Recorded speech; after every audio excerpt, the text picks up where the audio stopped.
Hello, my name is XONEVANT. Today is Saturday, August the 30th, and this is your Daily Dose.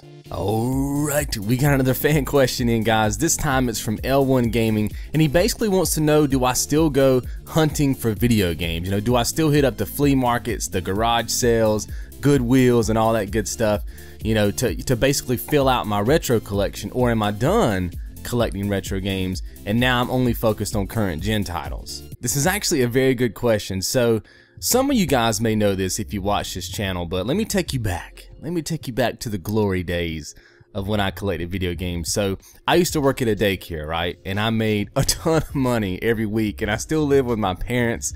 I didn't have no bills, and I think I was making like close to 300, 400 bucks a week. I mean, it was insane how much money I was making, and I didn't have to spend it on any bills, right? So me and my best friend from back home, you guys know him here on YouTube as VGM Professor. He has a music channel here on YouTube and video game music channel. He and I would basically go every single weekend. I mean, every single weekend. Without fail, it did not matter if it was stormy outside, if it was snowing, you know what I mean? As long as we had a car that worked between the two of us, we were in that car. Most of the time his, because I can't stand driving. He loves driving, so he would always drive us down there, dude, and we would just get games every single weekend. Now, let me tell you guys, we had this thing down to an absolute science. I mean, seriously, dude, we had about 4 to 6 stores that we would hit every single weekend. Now, I say 4 to 6 because depending on what we purchased the previous weekend would determine kind of the route we would go on the next weekend, if that makes sense, because there were certain stores in our route that we went on that got a better rotation of stock in during the week than other stores. And so, you know, on certain weekends there was really no need to hit up, you know, all the stores, just some of them. Now, he also had a pretty good job, so, and later on he ended up working at the same daycare that I was working at, so he was making good money there too. But even prior to that, he had a really good job. So if you can imagine, right, 2 teenagers rolling down to these game stores every weekend with hundreds of dollars that we didn't have to spend on bills. It was quite an interesting trip. Now you're probably asking, well, XONEVANT, if you had about $400, surely you didn't spend it all. You would actually be wrong. I would spend just about every last bit of it. I wouldn't spend every bit of it because I still had to have money, you know, to put gas in the tank to get to work and socialize and go to movies. But I would spend a hefty amount of, you know, that money. And I'm telling you guys, man, we had this thing down. We were so cold-blooded, dude. We would get into these shops, man, and we knew the people who worked there. That's the main thing that you guys, if you're out there, you know, hunting for video games and you do it at a retail store, get to know the people who run the store. That's how you get the good stuff.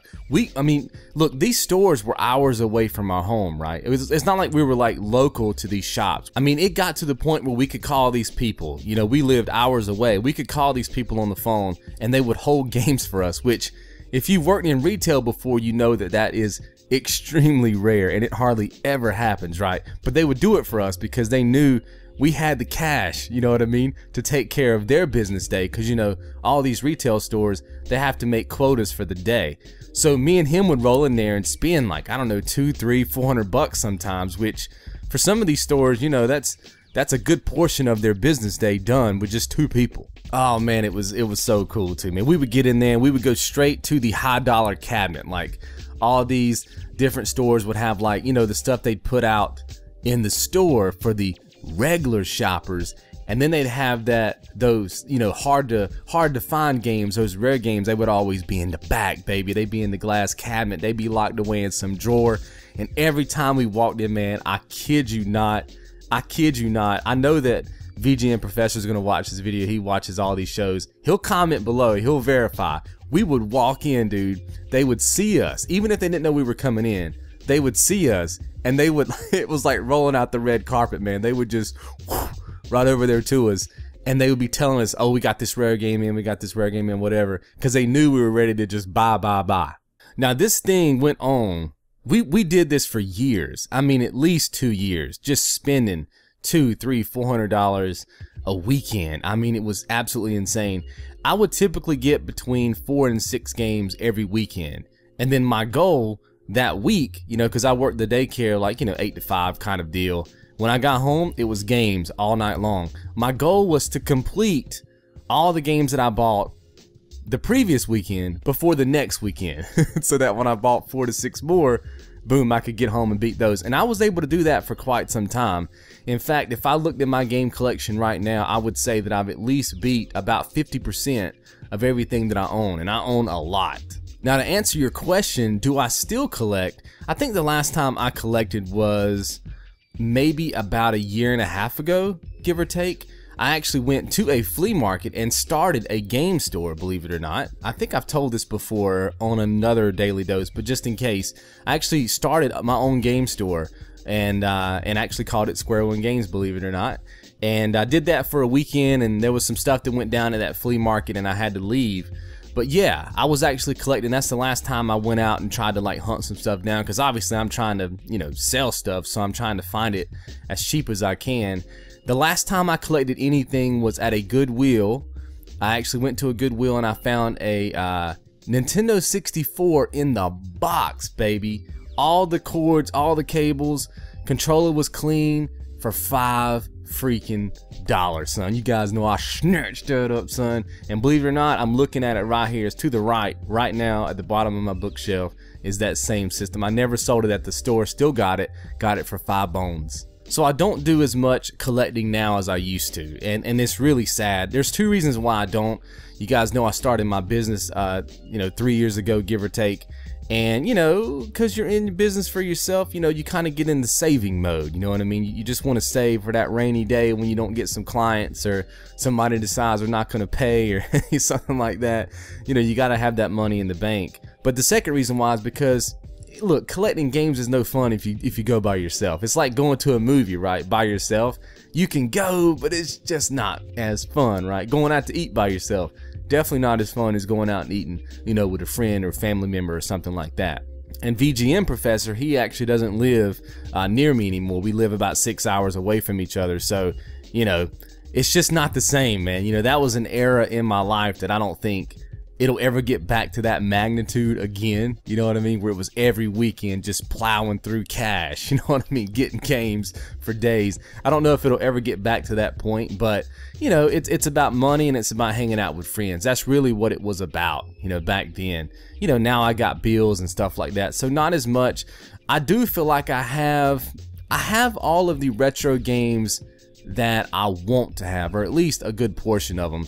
I would love to actually collect every Nintendo game ever made. That's what I would love to do. And right now I have maybe about 130 Nintendo games, and about 80 of those games are actually boxed games. They're in the actual original box with the manual, and I would say about 20 to 30 of those are actually still in the original plastic, like they've never been opened. Like for instance, I have 2 copies of Michael Jordan vs. Bird for the NES, if you guys remember that game. One of them is completely sealed in the plastic, never been opened. It's still actually got the little hanging thing, because they used to sell these games in like drugstores and stuff. And then I have a Michael Jordan vs. Bird that's open that I can actually play. So I have a really good collection with a lot of rare stuff. But to say that I'm completely done with it, I'm not. But I'm done with everything that I actually want. Now, on the flip side of things, I actually don't have a lot of current gen games, believe it or not. In fact, most of the games that I've covered for this channel, I've either traded in or sold, you know, because I have a monthly budget that I will never like overspend when it comes to the YouTube channel. And when that monthly budget is you know, ran out, I can't go out and buy any more games. So I have to sometimes trade in games to get new games that I can play for the channel for you guys. So I don't actually have a lot of current gen games, but what'll happen is 10 to 20 years from now, I'll go back and start collecting all of the PS3 games and the PS4 games that I missed, and the Xbox 360 games and stuff like that, and that'll probably become like my new thing, you know what I mean? That's kind of how I've always been with video games. So anyway guys, hopefully you've enjoyed today's show. Let me know what your collection looks like.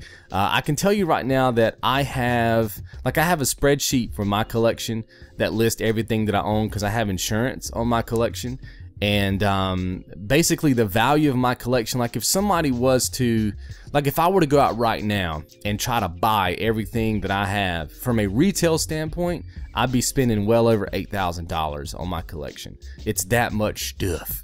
Now obviously that's not what somebody would pay for. Like if I were to put my whole collection on eBay or something, I probably wouldn't get 8,000 for it, but you get my point. It's a pretty valuable collection to me, and there's a lot of rare things in my collection that would be hard to replace, right, if something were to happen to my collection, which is why I'm so protective over it. But let me know what your collection looks like. Maybe what's the most rare thing that you have in your collection. That'd be cool for me to know. Hopefully you guys have enjoyed. I'll see you right back here tomorrow. Be good.